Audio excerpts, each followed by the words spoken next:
Episode के start में हमें लैब्रिंथ सिटी को दिखाया जाता है जो कि डेंजर और अपॉर्चुनिटी के साथ भरी हुई है और इस सिटी का स्ट्रक्चर लैब्रिंथ की तरह है जहाँ पर सिटी के ज्यादातर लोग गैम्बल करते रहते हैं। इसके बाद हमें इस एनिमे के मेन कैरेक्टर को दिखाया जाता है जिसका नाम होता है निक और ये एक popular adventurer group countless battle arts का एक लाइट फाइटर है और निक की एक काफी खूबसूरत गर्लफ्रेंड भी होती है और निक का एम होता है अपने एडवेंचरर ग्रुप को एक बहुत ही ज्यादा ऊंची जगह पर लेकर जाना। लेकिन निक का सपना यहाँ पर टूट जाता है क्योंकि एक बंदा निक को उस ग्रुप से बाहर निकाल देता है और निक को कुछ भी समझ में नहीं आ रहा होता है कि निक के साथ एक क्या हो रहा है। निक बोलता है आर्गस जो कि मेरे फादर की तरह है उसने मुझे मेरी पार्टी से ही बाहर निकाल दिया और वही दूसरी तरफ निक की गर्लफ्रेंड भी निक के साथ ब्रेकअप कर लेती है और इतना सब कुछ होने के बाद निक के ऊपर एक काफी ज्यादा बुरा असर पड़ता है। इसके बाद हमें दिखाया जाता है कि निक एक काफी बड़ा आइडल का फैन बन चुका होता है और ये इन आइडल के कॉन्सर्ट देखने में काफी ज्यादा पैसे बर्बाद कर देता था और निक की एक फेवरेट आइडल भी थी जिसका नाम होता है एगेट। इसके बाद हमें निक का एक फ्लैशबैक को दिखाया जाता है जहाँ पर निक को अपने ग्रुप से बाहर निकाल दिया गया होता है और निक उदास होकर बैठा हुआ होता है और वहाँ पर बहुत ही जोर से बारिश भी हो रही होती है और निक सोचता है कि आखिरकार ऐसा क्यों हुआ। और फिर हमें निक और आर्गस का कॉन्वर्सेशन दिखाया जाता है जहाँ पर आर्गस निक को बोलता है तुम्हारा माइंडसेट बिल्कुल भी एडवेंचरर की तरह नहीं है और मैंने तुम्हें तब से पाला है जब से तुम एक बच्चे थे और मैंने तुमको अपने पार्टी में भी रखा और तुम्हें लगता है कि तुम काफी बड़ी बड़ी बातें कर सकते हो। आर्गस निक को बोलता है हम दोनों की सोच एक जैसी नहीं है और अब से तुम खुद का ख्याल खुद ही रखोगे और ऐसा बोलने के बाद आर्गस निक को ग्रुप से बाहर निकाल देता है। इसके बाद हमें फिर से निक को दिखाया जाता है और निक सोच ही रहा होता है तभी वहाँ पर एक लड़की आ जाती है और वो लड़की निक के पास आकर बोलती है कि अरे तुम तो भीग रहे हो। निक उस लड़की को इग्नोर करके बोलता है कि तुम यहाँ से चले जाओ और वो लड़की सोचती है कि क्या ये लड़का मुझे गली का कुत्ता समझ रहा है। फिर वो लड़की निक को एक टिकट देती है और बोलती है कि तुम्हें बता दूं कि मैं एक आइडल हूँ। निक बोलता है कि आखिरकार तुम मुझसे चाहती क्या हो, मुझे कुछ समझ में नहीं आ रहा। वो लड़की बोलती है कि एक आइडल की ड्यूटी दूसरों को चीयर करना और इनकरेज करना होता है। फिर वो लड़की निक को टिकट देकर वहाँ से जाने लगती है और बोलती है कि कल मेरा कॉन्सर्ट है, तुम जरूर मेरे कॉन्सर्ट को देखने आना। देन अगले सीन में हम निक को वही लड़की के कॉन्सर्ट में देख पाते हैं और निक बोलता है कि मैं काफी ज्यादा खुश हूँ कि मैं इस लड़की के कॉन्सर्ट में आया। वही हम निक को उसके घर में देख पाते हैं और निक उस लड़की का काफी ज्यादा बड़ा फैन हो जाता है। देन अगले सीन में हमें निक को दिखाया जाता है जो कि एडवेंचरर पार्टी प्लेस में आया होता है ताकि वो अपने लिए एक पार्टी मेंबर ढूंढ पाए और वो पार्टी मेंबर के साथ काम करके पैसे कमा सके और पैसे से वो अगेट के नाम की और भी सारी चीजें खरीद सके। अब निक अंदर जाता है और वो एक बंदे के साथ बात करने की कोशिश करता है लेकिन जब वो बंदा पीछे घूमता है तो निक काफी ज्यादा अजीब सा बिहेव करना शुरू कर देता है और उतने में ही एक दूसरा बंदा आकर उस एडवेंचरर से बोलता है कि तुम मेरी पार्टी ज्वाइन करोगे और वो बंदा एक्सेप्ट भी कर लेता है और ये देखकर निक कहने लगता है कि मैं किसी पर भी ट्रस्ट नहीं कर सकता। इसके बाद निक एक रेस्टोरेंट में खाना खाने आ जाता है और वो वहाँ पर देखता है कि वहाँ पर काफी सारे पार्टी मेंबर एक साथ खाना खा रहे हैं क्योंकि सभी लोगों ने न्यू ग्रुप ज्वाइन किया है। इसी खुशी में वो लोग पार्टी कर रहे हैं। तभी वहाँ पर एक वेट्रेस बोलती है कि यहाँ पर सीट खाली नहीं है इसलिए अब सभी लोगों को एक ही टेबल को शेयर करना पड़ेगा और वो लोग भी वेट्रेस की बात मान लेते हैं और वो सभी मिलकर निक की टेबल में जाकर बैठ जाते हैं और निक उन लोगों को देखकर बोलता है क्या ये लोग पार्टी के मेंबर है? नहीं, मुझे नहीं लगता ये लोग पार्टी के मेंबर हो सकते हैं। तभी हम देख पाते हैं कि निक के टेबल में बैठे हुए एक लड़की के पास एक ड्रंक लड़का आता है और वो लड़का उस लड़की से कहने लगता है क्या तुम मेरे साथ एडवेंचरर पर चलोगी? वो लड़की पीछे मुड़कर उस लड़के को काफी ज्यादा खतरनाक तरीके से देखने लगती है जिसकी वजह से वो बंदा डर जाता है और पीछे भाग जाता है और वही निक उस लड़की के डंडे को देखकर बोलता है कि इस डंडे के ऊपर जेम लगा हुआ ये तो काफी ज्यादा प्रीसियस है और शायद इस लड़की के कपड़े भी काफी ज्यादा महंगे हैं। शायद ये लड़की किसी अमीर खानदान की होगी लेकिन कर ये यहाँ पर कर क्या रही है? निक कहने लगता है दिखने में तो ये लड़की एक मेज लग रही है लेकिन अगर अच्छी तरीके से देखा जाए तो ये एसोसिएशन भी लग रही है। अब निक की नजर दूसरे बंदे पर जाती है जो कि उसी टेबल पर बैठा हुआ होता है और निक उस बंदे को देखकर बोलता है अरे ये तो एक प्रेस्ट है और इसने तो काफी ज्यादा पिया हुआ है और निक को उस लड़के के पास से कुछ कॉस्मेटिक्स की स्मेल आता है और निक सोचता है लगता है ये प्रेस्ट किसी लड़की के पास गया होगा। निक देखता है इस प्रेस्ट ने तो एक भी स्टैंडर्ड मेडल भी नहीं डाल रखा है और ये देखकर निक समझ जाता है कि ये एक एक्स प्रीस्ट है और ये देखकर निक सोच में पड़ जाता है और वो बोलता है एक हीलर की तो पार्टी में बहुत ही ज्यादा जरूरत होता है लेकिन इसको कोई भी क्यों नहीं पूछ रहा पार्टी में ज्वाइन करने के लिए। इसके बाद निक की नजर तीसरी लड़की पर जाती है जो कि एक ड्रैगनॉइड होती है और वो ड्रैगनॉइड काफी ज्यादा उदास बैठी हुई होती है और तभी निक के पास और उन बाकी लोगों के पास अपनी अपनी ड्रिंक पहुंच जाती है और निक उस ड्रिंक को देखकर बोलता है बाहर में गया एडवेंचरर बनना और बाहर में गया गर्लफ्रेंड बनाना और कोई भी दोस्त भरोसे के लायक नहीं है। और फिर वो चारों मिलकर ड्रिंक एक साथ पी लेते हैं और वापस से उस गिलास को टेबल पर पटक देते हैं और एक साथ बोलते हैं हम लोग ह्यूमन पर ट्रस्ट नहीं कर सकते और ये बात सभी लोग एक साथ बोलते हैं जो देख देखकर वो चारों लोग काफी ज्यादा हैरान हो जाते हैं। देन अगले सीन में हमें उस मेज लड़की की स्टोरी बताई जाती है, जहाँ पर हम देख पाते हैं कि वो लड़की काफी ज्यादा खतरनाक लाइटनिंग स्ट्राइक करती है, जो देखकर दो लोग उसकी काफी ज्यादा तारीफ करता है। और वो लड़की बोलती है, मैंने मैजिक इसलिए नहीं सीखा कि मैं लाइफ में सक्सेस पाऊं, मैंने मैजिक इसलिए सीखा ताकि मैं और भी ज्यादा इम्प्रूव करूं। और ऐसा बोलने के बाद वो लड़की आगे बढ़ जाती है और तभी उसका टीचर उसको रोकता है और बोलता है कि मिस टियाना, आपने तो काफी ज्यादा अच्छा किया, आपने सारे एलिमेंट को बहुत ही अच्छी तरीके से कंट्रोल किया और इस बात पर तुम्हें बिल्कुल भी घमंड नहीं है, तुम हमारे एकेडमी की काफी बड़ी ज्यादा शान हो। और ये सुनकर टियाना कहती है, आपका शुक्रिया मास्टर। देन अगले सीन में टियाना एक कैफे में जाती है और कैफे में जाकर एलेक्स नाम का एक बंदे को ढूंढता है और टियाना देखती है कि एलेक्स एक लड़की के साथ ऑलरेडी बैठा हुआ होता है। और टियाना एलेक्स के पास जाकर बोलती है, मास्टर मेरे लाइटनिंग मैजिक को देखकर काफी ज्यादा खुश हुए और उन्होंने कहा कि मैं 1 साल को स्किप कर सकता हूँ ताकि मैं ग्रेजुएट बहुत ही जल्दी हो जाऊँ। ये सुनकर एलेक्स बोलता है, ये तो काफी ज्यादा अच्छी बात है। और तभी एलेक्स के पास में जो लड़की बैठी हुई होती है वो बोलती है कि तुमने जैसा टियाना के बारे में बताया वो तो बिल्कुल ऐसी ही है। तभी टियाना पूछती है कि एलेक्स, अरे ये लड़की कौन है? तभी वो लड़की अपना इंट्रोडक्शन देती है और बोलती है कि मेरा नाम लीने है। और उस लड़की को देखकर टियाना बोलती है, ओ तुम तो मर्चेंट हुए करते थे ना। और तभी एलेक्स टियाना को बोलता है, क्या तुम इस तरीके से बात करना बंद कर सकते हो?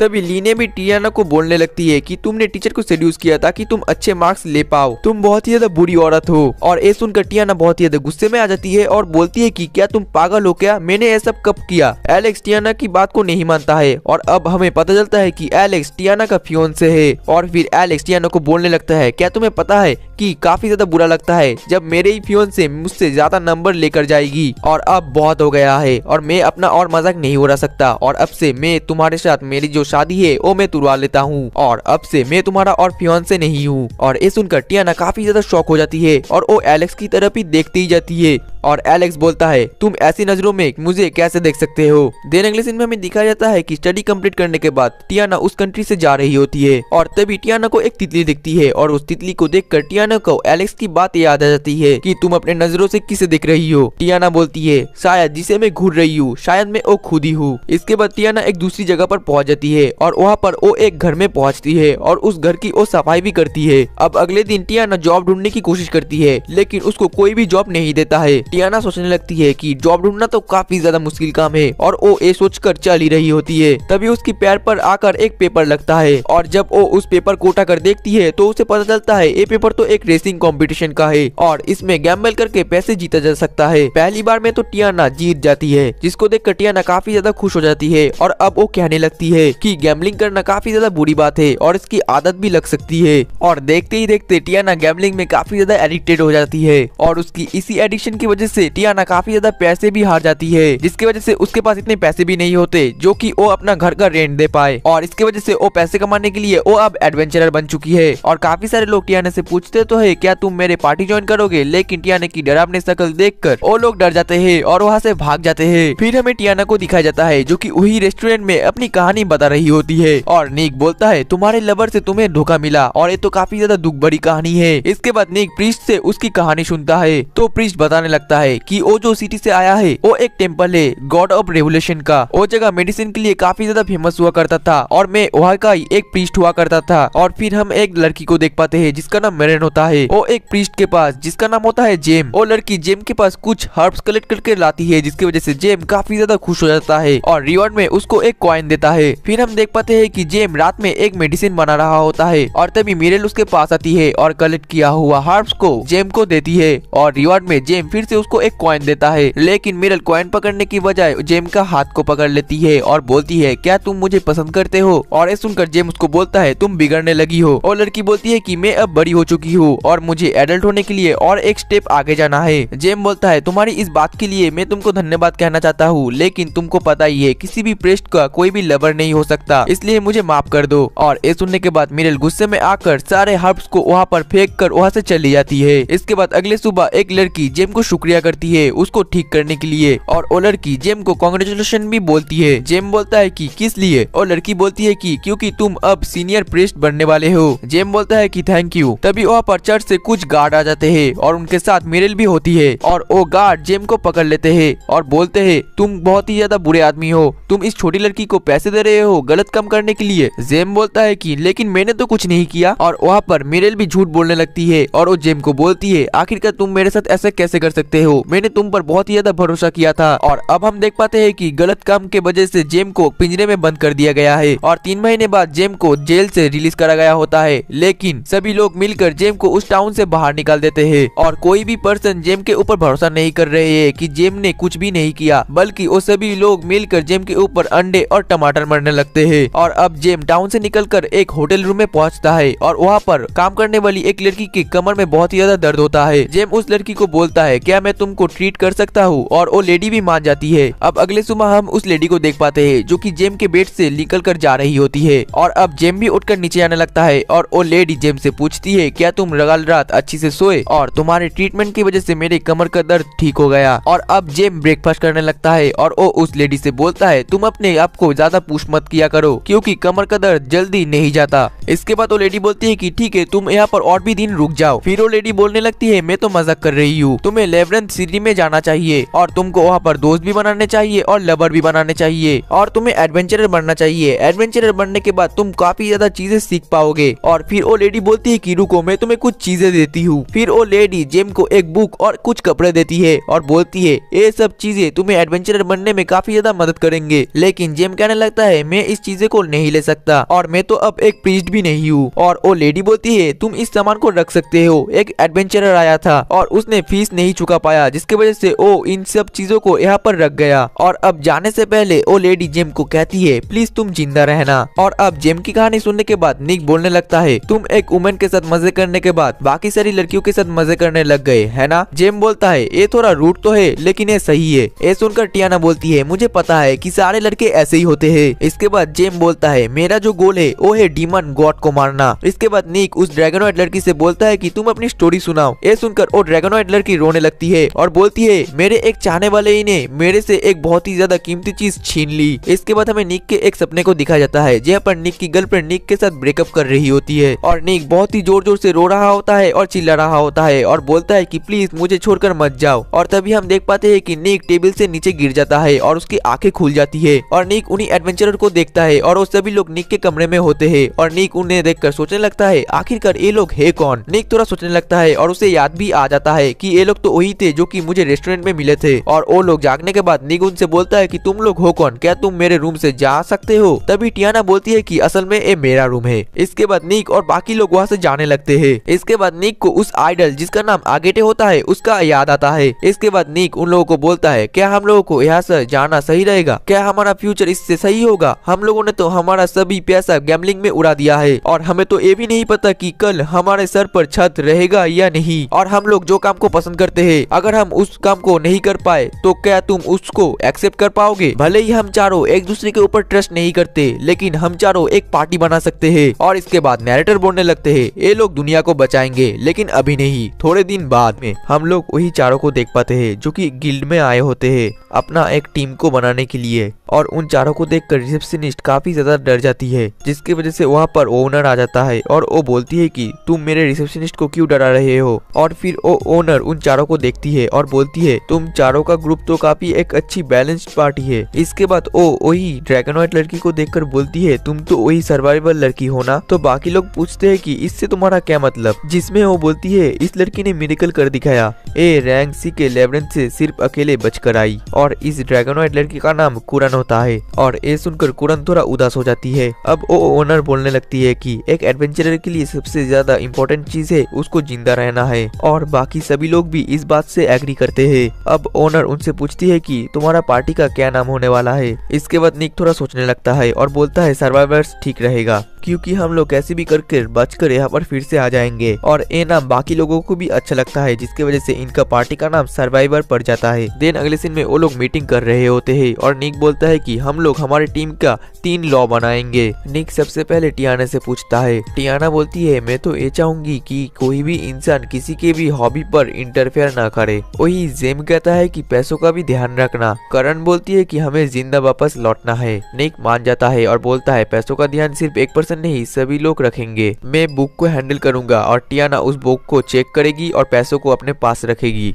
और वही करण उन पैसों को सेफ रखेगी और जेम की को हैंडल करेगा। तभी जेम कहने लगता है कि फर्स्ट थिंग, इस टेक्निक को मैजिशियन यूज करते हैं। तुम ऐसे दिखा रहे हो कि तुम रोल असाइन कर रहे हो, लेकिन असलियत में तुम चीजें अरेंज कर रहे हो जिससे तुम्हारा फायदा हो। निक बोलता है कि मुझे पहले ही समझ आ गया था कि मेरे बातों को सुनकर तुम में से कोई भी सोचेगा कि मैं पैसों को चुराऊंगा। टियाना बोलती है कि निक पैसे नहीं चुरा पाएगा क्योंकि उससे पहले उसको मुझसे लड़ना होगा। ये सुनकर निक हंसने लगता है और बोलता है कि तुम सही कह रही हो। इसके बाद निक बोलता है, जब मैं पहले पार्टी में हुआ करता था तो हम एक दूसरे के ऊपर ट्रस्ट करते थे जिससे हम लोग हमारा काम को पूरा कर पाते थे, लेकिन अभी इस सिचुएशन पे एक दूसरे के ऊपर ट्रस्ट करना काफी ज्यादा मुश्किल है। निक कुरन को बोलता है कि क्या तुम मुझ पर बिलीव कर सकते हो? कुरन बोलती है कि नहीं, लेकिन मैं तुम पर बिलीव करना चाहती हूँ। इसको सुनकर बाकी लोग बोलते हैं कि हम लोग भी यही फील करते हैं, हम भी तुम पर बिलीव करना चाहते हैं। देन अगले सीन में वो लोग एक जगह पर पहुंच जाते हैं और निक बोलने लगता है कि हम लोग अभी जी रैंक पर है, इसलिए हमें सिर्फ 3 लैब्रिंथ में जाने का ही परमिशन है। हमें किसी 2 में जाकर उनके बॉस को डिफीट करना है ताकि हम एफ रैंक में प्रमोट हो सके। अब वो लोग एक लैब्रिंथ के अंदर आ जाते हैं। टियाना बोलती है, मुझे नहीं लगता कि जो मैंने स्कूल में पढ़ा है वो यहाँ पर काम आने वाला है। ये सुनकर निक बोलता है, तुमने बिल्कुल सही कहा, लेकिन मैं ये नहीं चाहता कि तुम में से कोई मरे।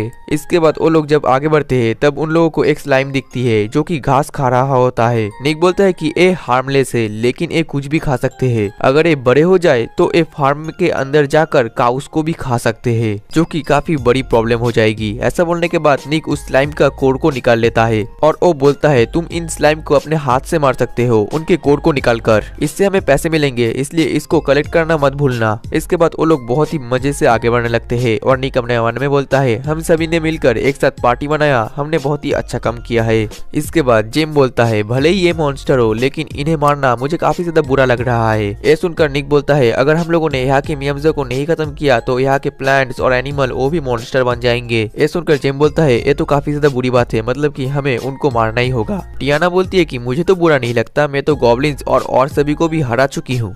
तभी टियाना के मुंह पे एक स्लाइम आकर लगता है जिसकी वजह से टियाना नीचे गिर जाती है। तभी निक बोलता है, मैं बस कहने वाला ही था कि जमीन पर जो स्लाइम है वो स्टिकी फ्लूइड छोड़ते हैं, ये बिल्कुल बनाने के छिलके के ऊपर पैर रखना जैसा है।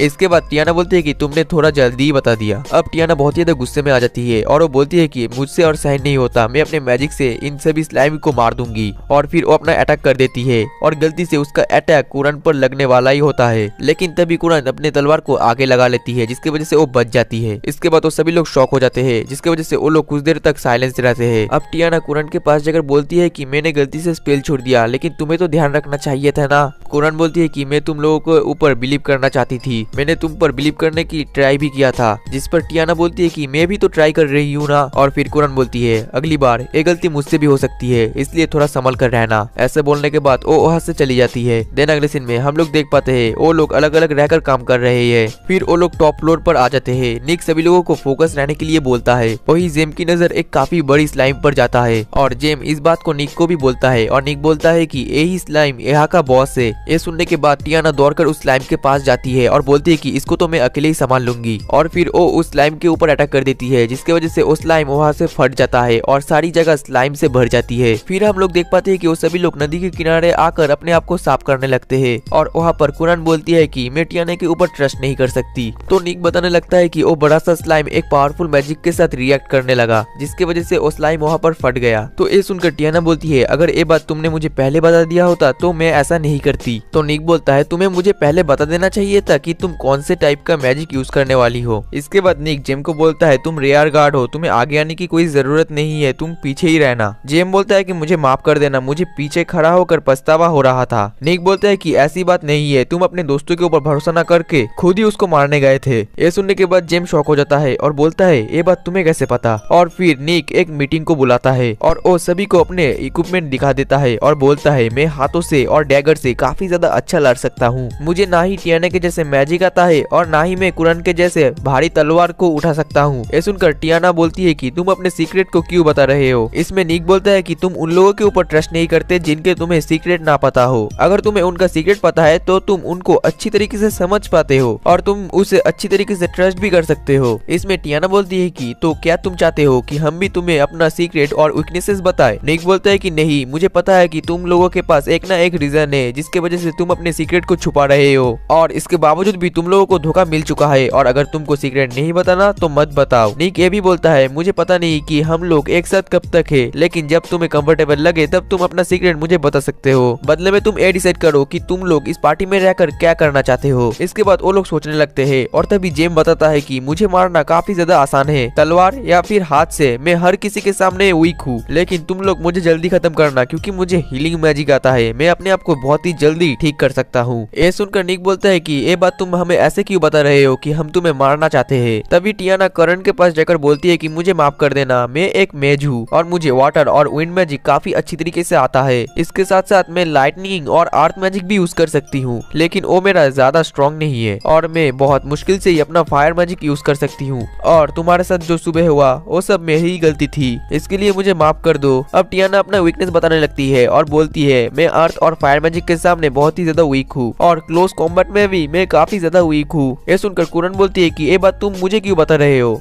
टियाना बोलती है कि क्योंकि तुम क्लोज कॉम्बैट और फायर मैजिक में काफी ज्यादा अच्छी हो। इसके बाद टियाना अपने सीट पर जाकर बैठ जाती है और ठंड के मारे वो कांपने भी लगती है और इसको कुरन देख लेती है और फिर वो फायर टियाना के सामने क्रिएट कर देती है, जिससे टियाना को थोड़ा राहत मिलती है और टियाना कुरन को शुक्रिया करती है। अब कुरन बोलती है काफी बुरा हुआ, मैं अपने फायर से तुमको जलाने वाली थी लेकिन मुझसे मिस हो गया। ये सुनकर टियाना बोलती है कि ठीक है तो ऐसी बात है तो अगली बार मिस मत करना, नहीं तो मैं तुम पर ट्रस्ट नहीं कर पाऊंगी कि तुम मुझे प्रोटेक्ट कर पाओगे। और ये सुनने के बाद कुरन खुश हो जाती है। देन अगले सीन में शाम हो जाती है और वो लोग गॉब्लिन से फाइट कर रहे होते हैं और निक बोलता है इन लोगों के अंदर थोड़ी सी इंटेलिजेंस होती है, इसलिए इन लोगों को मारने में थोड़ी डिफिकल्टीज हो सकती है। ऐसे बोलने के बाद निक काफी सारे गॉब्लिन को अकेले ही मार देता है और ये देखकर जेम शॉक हो जाता है और वो अपने मन में बोलता है मुझे तो पता ही नहीं था कि निक कितना ज्यादा पावरफुल है। इसके बाद टियाना अपने मैजिक को यूज करके गॉब्लिन को ढूंढती है और उसको पता चलता है कि नॉर्थ साइड में 500 मीटर दूर 10 गॉब्लिन है। टियाना ये बात सभी को बता देती है और बोलती है कि गॉब्लिन काफी ज्यादा पास है। निक बोलता है कि ये सब तुम्हें कैसे पता। टियाना बोलती है कि मैं 3 किलोमीटर दूर तक अपने मैजिक पावर को यूज करके किसी भी मॉन्स्टर को ट्रेस कर सकती हूँ।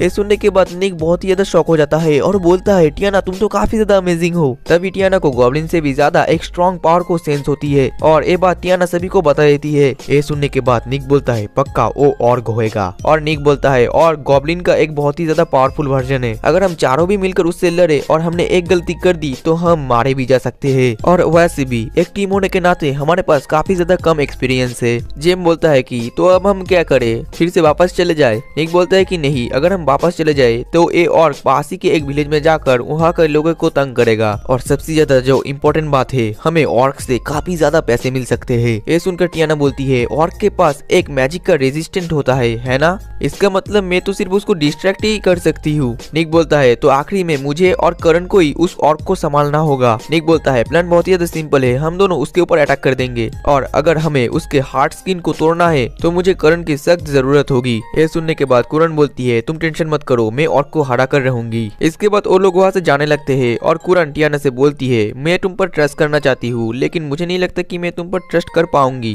ये सुनकर टियाना बोलती है कि सिर्फ तुम अकेले ही नहीं, हम सभी एक दूसरे के ऊपर ट्रस्ट करना चाहते हैं। देन अगले सीन में वो लोग अपने डेस्टिनेशन पर पहुंच जाते हैं, जहाँ पर कुरन अपने तलवार को आगे लेकर सबसे आगे पहुंचती है और पीछे से जेम कुरन और निक के पावर को बढ़ा देता है। दूसरी तरफ टियाना अपने मैजिक यूज करके कुछ गॉब्लिन को मार देती है और फिर वहाँ पर बहुत सारे गॉब्लिन आ जाते हैं, लेकिन निक अकेले ही अपने डैगर के मदद से गॉब्लिन को मारते हुए जाता है। वही कुरन कांप रही होती है और वो अपने मन में बोलती है मैं इस पार्टी से वही चाहती थी जो कि मैंने डिसाइड किया था, मैं सभी लोगों के ऊपर बिलीव करना चाहती थी। इसके बाद वो आगे बढ़ती है और वो बोलती है कि मैं पीछे नहीं दुखूंगी और पीछे से टियाना अपने मैजिक यूज करती है, लेकिन इस बार वो मैजिक कुरन को बिल्कुल भी हिट नहीं होती है, वो सीधा जाकर गॉब्लिन पर लगती है। अब मौके का फायदा उठाकर कुरन बहुत ही ज्यादा आगे चली जाती है और वो बोलती है कि मैं सभी के ऊपर ट्रस्ट करती हूँ। ये बोलने के बाद ही वो अपने तलवार को लेकर उस ऑर्क को एक ही हिट में मार देती है और ये देखकर सभी लोग बहुत ही ज्यादा शॉक हो जाते हैं और वही कुरन बोलती है देखा मैं टियाना के ऊपर ट्रस्ट करती हूँ। टियाना मजाक में बोलती है ये तो सिर्फ एक ही बार मिस हुआ है, लेकिन अगली बार मैं तुम्हें पक्का हिट करूंगी। ये देखकर जेम निक से बोलने लगता है क्या ये दोनों एक दूसरे को पसंद नहीं करते। ये सुनकर निक स्माइल करता है और बोलता है शायद से नहीं। इसके बाद वो गॉब्लिन के सींग को कलेक्ट कर लेता है जिससे कि वो बेचकर वो पैसे कमा सके। और कुरन भी कलेक्ट कर रही होती है, तभी उसके पॉकेट में एक बैग जिसे उसको चीज मिलती है और उससे उसकी यादें जुड़ी हुई है। और वही दूसरी तरफ निक से एक सींग निकल नहीं रहा होता है, तो निक उस सींग को निकलने के लिए काफी जोर लगाता है, जिसके वजह से वो पीछे जाकर कुरन से टकराता है और कुरन के हाथ में जो बैज है वो सामने गिर जाता है और निक के हाथ से वो सींग कुरन के बैज के ऊपर गिर जाता है, जिसकी वजह से कुरन का बैज टूट जाता है। और ये देखने के बाद कुरन काफी ज्यादा जोर से चिल्लाती है और कुरन काफी ज्यादा बुरी हालत में पड़ी हुई होती है और वो उसी बैच को देख रही होती है जो कि पिछले एपिसोड में टूट गया होता है। इसके बाद कुरन को हमें एक शहर में दिखाया जाता है और वो अपने मन में बोल रही होती है, हम ड्रैगनोइड स्पीशीज का एक काफी बड़ा धर्म होता है जो कि होता है ह्यूमन स्पीशीज को प्रोटेक्ट करना। इसके बाद कुरन एक पेंडेंट के शॉप में जाती है और वो शॉप ओनर बोलता है कि तुम जो भी पेंडेंट लेना चाहते हो उसको तुम टच करके देख सकते हो। और कुरन को इन्हीं में से एक पेंडेंट पसंद आ जाता है और कुरन बोलती है मैं ये पेंडेंट लेने वाली हूँ।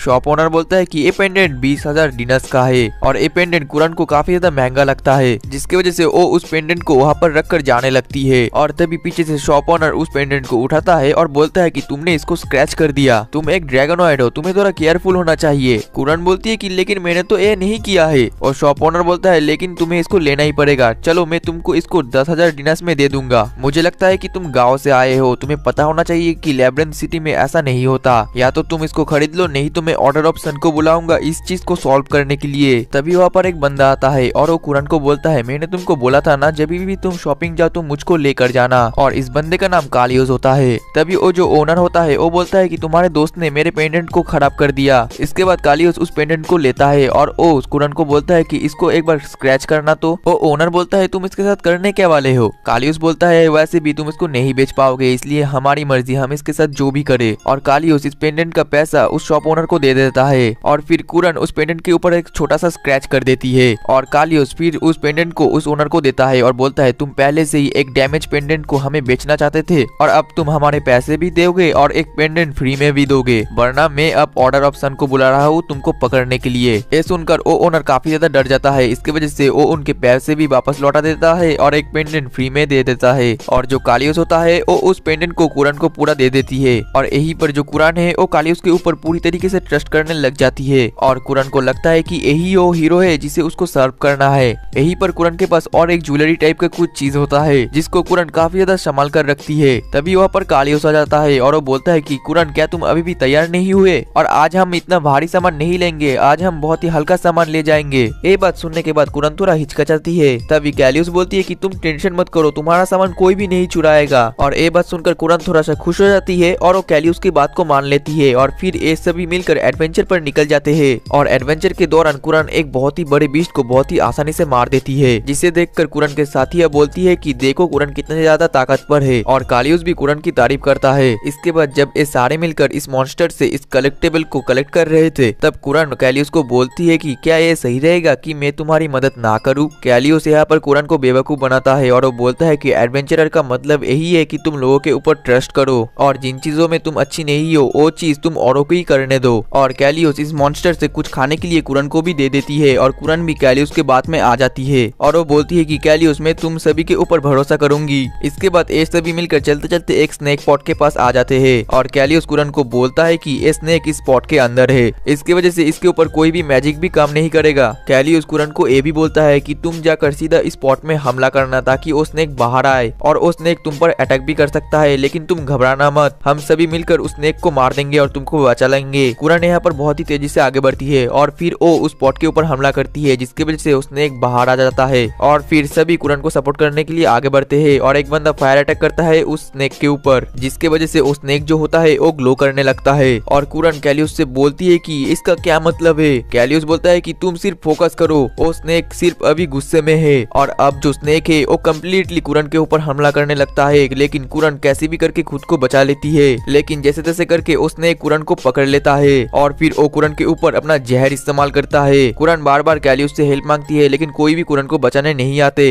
जिसके वजह से कुरान की हालत काफी ज्यादा बुरी होती है और वो फिर जमीन पर गिर भी जाती है। इसके बाद कैलियोस आगे आता है और वो कुरान को बोलता है कि जब इस सांप को खतरा महसूस होता है तब ये पॉइजन रिलीज करता है, लेकिन इसके कारण वो टेम्परेरी कमजोर हो जाता है। इसकी वजह से हम खुद ही इसको मार सकते हैं। फिर गैलियस और उसके साथ ही मिलकर उस सांप को मार देते हैं। वही दूसरी तरफ कुरान इससे मदद मांगती जाती है, लेकिन गैलियस उसको मदद नहीं करता। वो सभी उसको छोड़कर वहाँ से चले जाते हैं। देन अगले सीन में कुरान अपने पैरों में खड़ी होती है और वो कहीं पर जाने लगती है और वो अपने मन में बोलती है मुझे उस ड्रैगनॉइड जेम को बचाना ही होगा। और उसको याद आता है कैसे उसके एल्डर ने उसको ये जेम दिया था। कुरान बहुत ही बुरी हालत में उस होटल के पास जाता है जहाँ पर वो सभी मिलकर रुके हुए थे। सभी लोग कुरान को देखकर बहुत ही ज्यादा शॉक हो जाते हैं और वो बोलते हैं कि क्या ये अभी भी जिंदा है, ये वापस कैसे आ गई। कुरान इन लोगों से पूछती है कि गैलियस कहाँ पर है। तभी रिसेप्शनिस्ट बताती है कि वो तो यहाँ से जा चुके हैं और वो बताती है कि गैलियस ने उसको बताया था कि कुरान की जान जा चुकी है। इसके बाद कुरान काफी ज्यादा गुस्से में होती है और वो उठती है और बोलती है कि मेरा सारा सामान कहाँ पर है। जिस पर वो रिसेप्शनिस्ट बताता है कि गैलियस ने तुम्हारा सारा सामान लेकर गया है और वो बोल रहा था कि वो उसको तुम्हारे घर पर छोड़ देगा। ये सुनने के बाद कुरान काफी ज्यादा गुस्से में होती है और वो उस पेंडेंट को तोड़ने वाली होती है, लेकिन वो खुद को कंट्रोल कर लेती है और फिर वो बैठकर रोने लगती है। फिर कुरान लोगों से पूछकर गैलियस के पता लगाने की कोशिश करता है, लेकिन वो उसको नहीं मिलता है। और फिर सारा दिन ढूंढने के बाद उसको काफी ज्यादा भूख लग रही होती है और वो बोलती है कि अभी मुझे खाना खा लेना चाहिए। और वो एक शॉप के बाहर खड़ी होती है। तभी उसके बगल से एक बंदा गुजरता है, जिसे देखकर कुरान काफी ज्यादा शौक में होता है और उस बंदे को देखकर बाकी लोग भी बहुत ही ज्यादा शौक हो जाते हैं और वो बोलते हैं देखो तो ये तो वही है, फिफ द सोलो डाइनर। कुरान उस बंदे को देखते ही जाता है और वो बोलता है कि ये तो काफी ज्यादा कूल है। फिर वो शॉप के अंदर जाती है और सेम फूड ऑर्डर करती है जो कि उस बंदे ने करा है और फिर कुरान उस मील को काफी ज्यादा एंजॉय करती है। इसके बाद कुरान उस बंदे को ही फॉलो कर रही होती है और उसको फॉलो करते करते कुरान को पता चलता है कि ये बंदा तो काफी ज्यादा स्ट्रॉन्ग है। ये बंदा इतना ज्यादा स्ट्रॉन्ग होता है कि गिल में तो इसको अकेले ही एडवेंचर करने का मौका दिया गया होता है और गिल में इसके जो पार्टी रहती है वो सोलो डाइनर नाम की रजिस्टर रहती है और लोग इसको फिफ द सोलो डाइनर बुलाते हैं। और कुरान एक तरीके से इस बंदे का हमेशा पीछा कर रही होती है और वो बंदा जो खाता है कुरान भी ठीक वही खाता है। पर एक दिन ये बंदा भी कुरान को नोटिस कर लेता है और रेस्टोरेंट में जब कुरान मेनू को देखकर अपना डिश नहीं चूज कर पा रही होती है तब ये बंदा इनडायरेक्टली बोलकर कुरान की मदद करता है। अब अगले दिन जब कुरान इसका पीछा कर रही होती है तब ये बंदा एक कोट की शॉप में जाता है और उस कोट के शॉप में जाकर वो इनडायरेक्टली कुरान को बोलता है मैं किसी भी रेस्टोरेंट में पुराना कपड़ा पहनकर नहीं जाना चाहूंगा। अब अगले दिन ये लोग जब एक रेस्टोरेंट में खा रहे होते हैं तब एक बंदा नशे में आकर फिफ डाइनर के शॉट के साथ वो टकरा जाता है, जिसकी वजह से वो शॉट गिरने वाला ही होता है। लेकिन तभी कुरान अपनी पूंछ की मदद से उस शॉट को बचा लेता है। तभी फिफ डाइनर बोलता है ये शॉट मेरे लिए काफी ज्यादा इंपॉर्टेंट है और फिर वो पैसे पे कर कुरान को थैंक यू भी बोलता है और कुरान भी उस बंदे का शुक्रिया अदा करती है। इसके बाद फिफ डाइनर वहाँ से निकल जाता है। फिर कुरान और उस फिफ डाइनर के साथ कभी भी मुलाकात नहीं होता क्योंकि वो फिफ डाइनर शायद किसी और सिटी में चला जाता है और भी सारे लैबिरिंथ को एक्सप्लोर करने के लिए। और वही दूसरी तरफ जो कुरान रहती है उसके पैसे भी खत्म होने ही वाले होते हैं और वो डिसाइड करती है कि उसको पैसे बनाने के लिए और भी तरीके खोजने होंगे।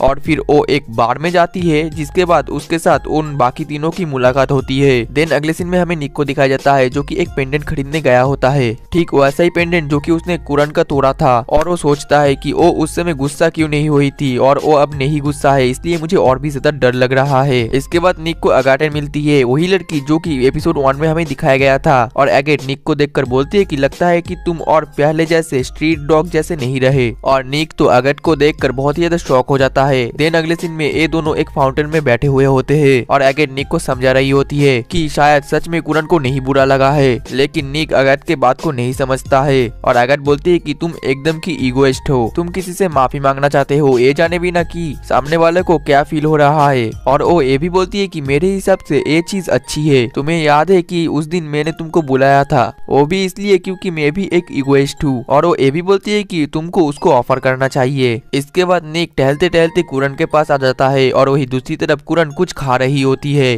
वो इसे निक को खाने के लिए बोलती है, लेकिन निक जब इसको खाता है तो उसको एक काफी ज्यादा खराब लगता है और वो बोलता है क्या तुम श्योर हो कि इसको इंसान खा सकते हैं। कुरान बोलती है कि उस बन के ऊपर जो था ना वो था जिंदा वर्म्स, इसलिए तुम इसको चबाकर खाना, नहीं तो वो तुम्हारे अंदर के पार्ट को खा लेंगे। निक बोलता है लेकिन मैंने तो उसको ऑलरेडी निकल लिया है। और इसके बाद कुरान बहुत ही ज्यादा हंस रही होती है और उसको हंसते हुए देखकर निक अपने मन में सोचता है क्या यही रियल कुरान है। इसके बाद निक और कुरान एक ब्रिज में जाते हैं और निक कुरान से बोलता है क्या तुम्हें बर्ड्स पसंद है। कुरान बोलती है कि हाँ मुझे बर्ड्स बहुत ज्यादा पसंद है, तुम उसको सॉस के साथ खा सकते हो और सॉल्ट के साथ भी खा सकते हो, वो मुझे काफी ज्यादा टेस्टी लगते हैं। इसमें निक बोलता है कि मेरा वो मतलब नहीं था, मेरा मतलब था क्या तुम्हें स्वॉन पसंद है। कुरान बोलती है कि हाँ मुझे पता है, मैं गुस्सा नहीं हूँ उस पेंडेंट के लिए। वो बोलती है मेरी पिछली लाइफ से तो ये बहुत ही ज्यादा बेटर है। इसके बाद निक की पार्टी वही एडवेंचरर के मीटिंग प्लेस में जाते हैं और वहाँ के सारे लोग उनको कांग्रेचुलेशन करते हैं एप रैंक में प्रमोट होने के लिए। और जेम के आसपास तो काफी सारा लड़कियां भटक रही होती है और जब कुरान आती है तो उसे भी लोग बहुत ज्यादा ऑफर करते हैं कि आज हमारे साथ पियो, हमारे साथ ड्रिंक लो। और टियाने से भी सभी लोग बोलने लगते हैं प्लीज हमारे साथ एडवेंचर करने चलो। इसके बाद कुरान अपने मन में बोलती है पहले से ये सब कितना ज्यादा अच्छा है, सभी लोग कितने ज्यादा अच्छे हैं। इसके बाद कुरान के हाथ में एक पेंडेंट होता है और निक उसको देख रहा होता है और कुरान उसको लेकर एक मैजिक करता है। वो पहले उस पेंडेंट को खाने की एक्टिंग करता है लेकिन उसका पेंडेंट उसके पूंछ में आ जाती है।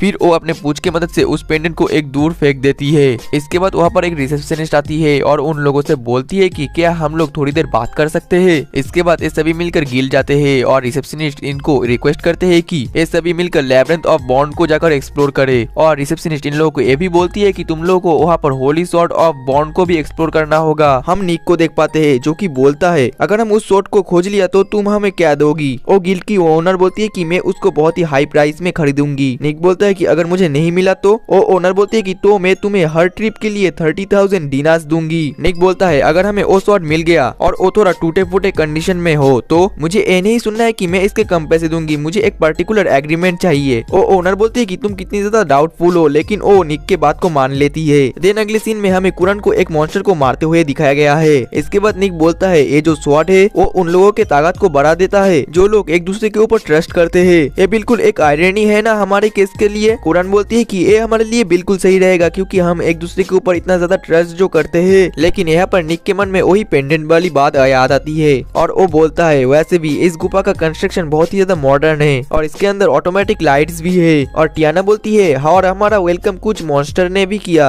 और निक ये भी बोलता है कि वैसे तुम लोग ध्यान रखना क्योंकि ऐसे मॉन्स्टर और भी हो सकते हैं। और यही पर एक कैमरा उन लोगों को देख रहा होता है और उस कैमरे से आवाज आता है कि ओ नए एडवेंचरर, चलो देखते हैं कि ये लोग यहाँ पर पहुँचते हैं या नहीं। इसके बाद निक और बाकी सब चलते चलते एक डेड एंड पर पहुँच जाते हैं और निक बोलता है देखो तो वो क्या है। जेम जो होता है वो बोलता है कि ये तो एक लाइट है डेड एंड पर। निक बोलता है डेड एंड पर तो एक रेड लाइट होना चाहिए था लेकिन ये तो ग्रीन लाइट है। और फिर निक उस लाइट की तरफ जाने लगता है, सभी लोग उसको रोकते हैं लेकिन निक बोलता है हमारा काम तो एक्सप्लोर करना है ना। निक जैसे ही उस लाइट के पास पहुंचता है तो वहाँ पर एक गेट अपीयर हो जाता है। टियाना बोलती है कि मैप के अनुसार तो एक डेड एंड होना चाहिए। तभी उस कैमरे से आवाज आती है परेशानी जो अब होगी वो इसके बाद है। इसके बाद वो सभी अंदर चले जाते हैं और निक बोलता है कि तुम लोग सभी मुझे फॉलो करो। टियाना उन सभी लोगों को रोकती है और अपना मैजिक सर्च करती है लेकिन टियाना को कुछ भी नहीं मिलता 1 किलोमीटर के रेडियस पे। और वो बोलती है हो सकता है कोई मेरी मैजिक सर्च को ब्लॉक भी कर रहा हो। निक बोलता है कि अगर ऐसा कुछ होगा तो हम उसको खोजेंगे और उसको रिपोर्ट कर देंगे। फिर ये लोग आगे बढ़ने लगते हैं और चलते चलते ये लोग एक पिलर के पास पहुंच जाते हैं और तभी वहाँ पर अचानक से लाइट भी जल जाती है और वहाँ पर एक आवाज भी आती है कि प्री एडवेंचर्स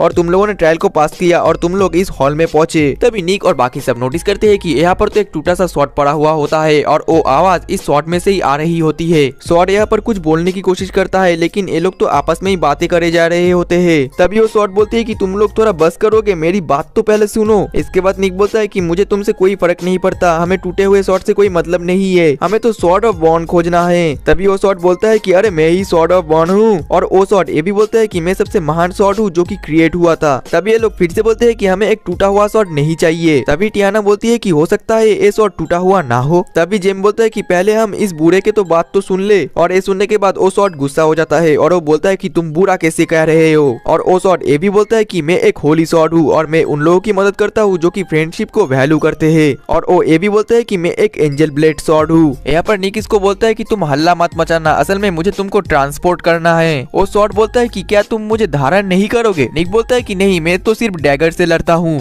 वो शॉट बोलता है कि तो ये ड्रैगोनेट लड़की मुझे धारण करेगी। कुरान बोलती है कि मैं ड्रैगन बोन शॉट के अलावा किसी शॉट से नहीं लड़ती। इसके बाद वो शॉट बोलता है आखिर तुम मेरे से करने क्या वाले हो। निक बोलता है कि अरे ऑब्वियस सी बात है, हम तुम्हें बेचेंगे। वो शॉट बोलता है कि तुम ऐसे नहीं कर सकते, प्लीज तुम मुझे मत बेचो। तुम्हें क्या पता है उन गिल्ड के लायर ने मुझे कितना सताया है। इसमें वो लोग पूछते कि तुम्हारे साथ क्या हुआ था। वो शॉट बताता है कि उन लोगों ने मेरे लिए एक परफेक्ट मास्टर खोजने के लिए मुझे इस जगह कैद कर दिया था और मैं बहुत साल रुका हूँ लेकिन कोई भी मुझे लेने आया ही नहीं। निक बोलता है कि मैं आपकी बात समझ सकता हूँ, लेकिन हमें भी तो जिंदगी का गुजारा करना पड़ेगा, है ना। वो सॉर्ड बोलते हैं कि ऑब्वियसली अगर तुम मुझे बेचोगे तो तुम बहुत पैसा कमा लोगे, लेकिन मुझे तुम्हारे एडवेंचरर में मदद करने दो, मेरे जितना हेल्पफुल और कोई भी नहीं हो सकता। फिर उस सॉर्ड में एक सिस्टम एक्टिवेट हो जाता है और वो सॉर्ड बोलता है कि मुझे माफ कर देना, क्योंकि मेरे में जो गार्डियन सिस्टम है वो एक्टिवेट हो चुका है। और वो सॉर्ड बोलता है कि तुम इस जगह से गोलेम को हरा कर नहीं जा सकते हो। ठीक तभी वहाँ पर एक बहुत ही बड़ा मॉन्स्टर आ जाता है और वो उन लोगों के ऊपर हमला कर देता है और ये लोग सारे पीछे उड़ जाते हैं। तभी वहाँ पर टियाना आ जाती है और अपने मैजिक से उस मॉन्स्टर के ऊपर हमला कर देती है और कुरान भी दूसरी तरफ से अपने तलवार लेकर आ जाती है। तभी वो सॉर्ड बोलता है कि रुक जाओ कुरान। तभी उस गोलेम के ऊपर टियाना के जो मैजिक का अटैक हुआ था उस मैजिक को वो गोलेम कुरान के ऊपर छोड़ देता है, जिसकी वजह से कुरान को काफी ज्यादा चोटें लग जाती है। और तभी निक सोचता है कि एक और गलती और यहाँ पर हमारा अंत होगा। निक अकेली उस मॉन्स्टर के साथ लड़ने जाता है और बाकियों को बोलता है कि तुम सभी लोग एग्जिट की तरफ भागो।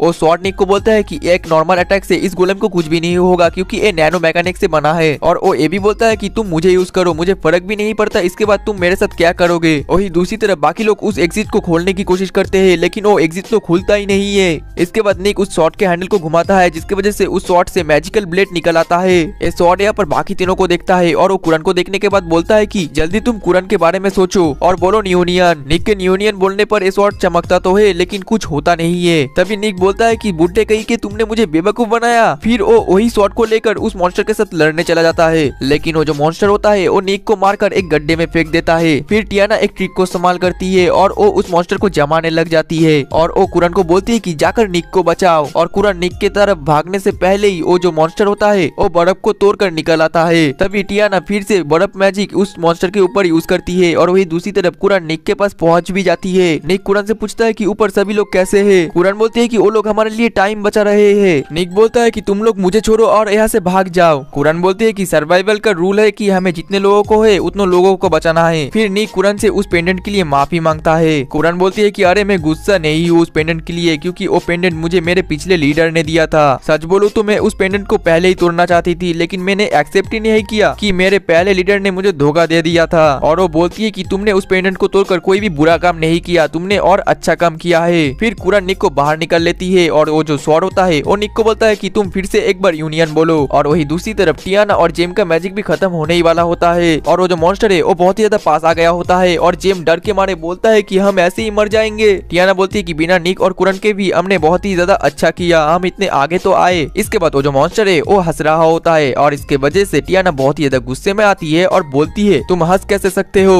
तभी वो जो मॉन्स्टर है वो टुकड़े टुकड़े होकर चारों तरफ बिखर जाता है और उस मॉन्स्टर के पीछे तो निक और कुरान होते हैं और वो दोनों एक फ्यूज्ड फॉर्म में रहते हैं। और वो सॉर्ड बोलता है इस मॉन्स्टर के अंदर एक कोर है जो कि इसके अंदर मूव करते रहता है और कुरान और निक का जो फ्यूज्ड फॉर्म है वो उस सॉर्ड के साथ उस मॉन्स्टर के ऊपर अटैक कर देता है, जिसकी वजह से उस मॉन्स्टर के ऊपर आग लग जाता है और वो मॉन्स्टर पूरा का पूरा तबाह हो जाता है। इसके बाद जो निक और कुरान है वो वापस से अलग हो जाते हैं। देन अगले सीन में निक और उसके पार्टी गिल्ड में जाते हैं। फिर निक उस सॉर्ड को उस गिल्ड के ओनर को दिखाता है। वो ओनर बोलते हैं कि जैसा लिखा गया था ये सॉर्ड तो बिल्कुल वैसे ही है। तभी वहाँ पर हमें एक बच्चे को दिखाया जाता है। फिर निक और उसकी टीम मिलकर उस ओनर को बेवकूफ बना देते हैं। वो लोग उस सॉर्ड की पूरी ताकत को उस ओनर को दिखाते ही नहीं है, जिसके कारण वो सॉर्ड वो लोग खुद ही रख लेते हैं। और वो जो ओनर है वो बोलती है कि पैसे मैं फिर भी तुम्हें दे दूंगी। तभी वो जो ओनर है वो उस बच्चे को गौर कर लेती है और बोलती है कि क्या तुम इस सर्वाइवर टीम के न्यू मेंबर हो। वो बच्चा बोलता है कि हाँ मैं बिल्कुल इस टीम का मेंबर हूँ और मेरा नाम बॉन्ड है। इसमें वो ओनर बोलते है कि ये तो बहुत ही ज्यादा डाउटफुल है, तुम्हारा नाम और इस सॉर्ड का नाम तो बिल्कुल सेम है। फिर वो लोग जो है वो गिल्ड से बाहर निकल जाते हैं और वो जो बच्चा है वो बोलता है कि वो ओनर तो बिल्कुल बेवकूफ है, उसने कैसे एक्सेप्ट कर लिया कि मैं ओरिजिनल सॉर्ड नहीं हूँ, बल्कि मैं तो एक मास प्रोड्यूस सॉर्ड में से एक हूँ। निक बोलता है तुमने तो कुछ देर पहले हमें दोस्ती और जस्टिस की बात बोली थी, है ना, जिसमें एक बच्चा बोलता है कि किसी का जान बचाना जस्टिस और फ्रेंडशिप का ही तो पार्ट है। निक बोलता है लेकिन तुम तो एक सॉर्ड हो। वो बच्चा बोलता है मैं एक सॉर्ड भी हूँ और एक इंसान भी हूँ, इसलिए मैं थैंक्स करना चाहता हूँ पैरेलल फंक्शन को। ये एक ऐसा फंक्शन होता है जिससे एक सॉर्ड एक इंसान भी बन सकता है। फिर निक और बाकी सब इस बच्चे के नाम को लेकर टेंशन में रहते हैं, क्योंकि एक सॉर्ड का नाम और इस बच्चे का नाम बहुत ही ज्यादा डाउटफुल होता है। देन अगले सीन में ये लोग घर पहुंच जाते हैं और घर पहुंचकर ये लोग सारे पैसे बांटने लग जाते हैं और ये सभी लोग बहुत ही ज्यादा खुश होते हैं, क्योंकि बहुत समय के बाद इन लोगों ने बहुत सारा पैसा दिखा है। और निक कुछ पैसा उस बच्चे को भी दे देता है और वो बच्चा बोलता है क्या तुम अब सभी लोग मिलकर पीने जाओगे। इसमें निक बोलता है कि हम सभी पार्टी से बहुत ही ज्यादा अलग है और वो चिल्लाकर बोलता है कि सर्वाइवर्स का पहला रूल क्या है। फिर वो बाकी तीनों बोलते हैं कि हम और के हॉबी के साथ इंटरफेयर नहीं करते हैं। इसके बाद वो बच्चा बोलता है कि इसका मतलब क्या है, जिसमें निक बताता है कि हम सभी के अलग अलग शौक है और हमने आपस में रूल बना रखा है कि हम किसी के हॉबीज में इंटरफेयर नहीं करेंगे।